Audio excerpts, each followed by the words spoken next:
the text states that approximately 80% of the students are in tier 1. And so on page 161 of the text, it goes in talking about each of the 3 tiers into more details, like I was just mentioning. And then this is where most students fall, that you can do your universal screenings. They're getting your whole lesson group, moving on and learning the skills in your class. Tier 2 with supplemental instruction and support level additional, they need just that additional little bit of help. So maybe, like I mentioned before, a tutoring group before or after school.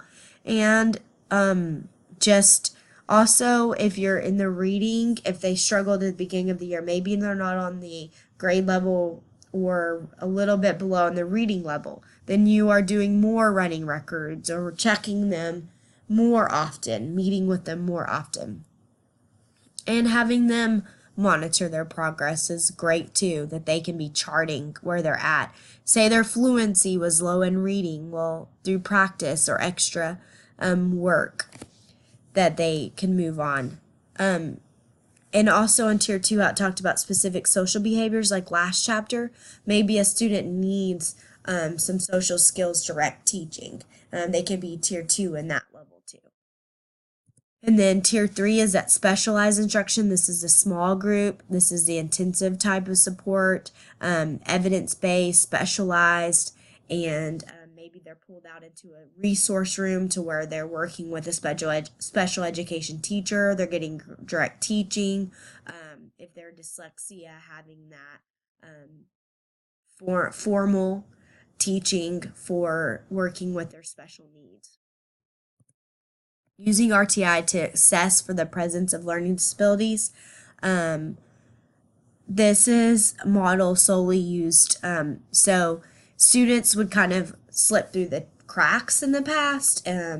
Teachers taught everything just, whole group, lecture, and hope you got it kind of thing. Or once a student is so far behind, then they'll see that they need help. And so this is trying to prevent students from falling behind, that if you can catch them in tier 2, then they won't have to have all of the special modifications of tier 3. In tier and then stating the objective of each lesson, using advanced organizers in the form of visuals like a diagram to pre-cue students, direct instruction, breaking down teachable points, and provide students with verbal cues throughout the lesson. So these are what the teacher does on a daily basis. We've talked about the 5E model, how we're getting students engaged and teaching them. We've talked about using the workshop model in the last chapters. I added a couple of things about those, being able to teach a mini lesson, doing the direct teach, and then having students practice and being able during that practice time, you're meeting with students' individual needs. That's how I teach, using the workshop model. Most daily you can implement the 5Es into that. I always start with a way to get the students engaged, do the mini lesson, and during my practice time, I'm pulling students who maybe are in the tier 2, keeping students up in the tier 1 where they need to be with that. And so these are just your daily teaching strategies. As you're observing your teacher, notice what they're doing. How is their class set up? How are the lessons set up? Hopefully you're able to observe maybe a whole block, either a whole math block or a whole language arts block. How do they start the lesson? How do they keep the students engaged? And how do they ensure through independent practice students are learning what they're supposed to be learning? Tier 2, we use this so much. Small groups, you might be doing it with one-on-one and conferencing. Please pay attention to if the mentor teacher you're observing does this. Do they pull a small group? Do they work with a student one-on-one?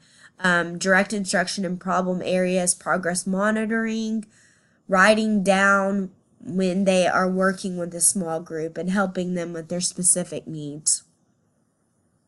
This might be during the class, pulling a few students back to a teacher table, or gathering with them on the floor to teach them a lesson, or doing a center together. That would be examples of that. Even a tutoring group before or after school. And then tier 3, the enrichment activities for those students identified as gifted and talented, instruction in the core. So talking about the gifted and talented, and in tier 3, these students might need to be removed from the general education classroom and work in a different room. So in our gifted and talented at my school, they go specifically for math to a separate class during the math and have their math lesson with a different teacher. Same with students that maybe need resource. So they would go and have a specific math lesson with the resource teacher. That could help them to have a small group for the whole time, not just during the work time small group or during the lesson, or less distractions in the room. So tier 3 can kind of depend on either side, students that might need more help or students who need to go into a different direction with the gifted and talented. Overall, this chapter is very important with some things that we use a lot as educators, and I feel like of all of my years in teaching, the RTI process just comes up more and more and more, and is expected for you to know this and to be using this and to be aware of it, and to know how to monitor your students and be watching to make sure that they are getting the instruction and being able to ensure not just a grade from the paper, but through your observations, that you can prove that students are learning your information. And if they're not, what strategies do you have in place to help them? So in this chapter 8, we're doing a discussion board, and so please go ahead, and I'm really interested. Don't forget to respond to your classmates about the discussion board that you. So the discussion board is what types of response to intervention RTI as a teacher used in his or her classroom. And I'm really interested to see on what you're noticing through your observations, if you're able to interview your teacher and talk to them about it. If your teacher that you are observing has been teaching for many years, maybe even ask them when they notice RTI becoming in play and part of their daily work.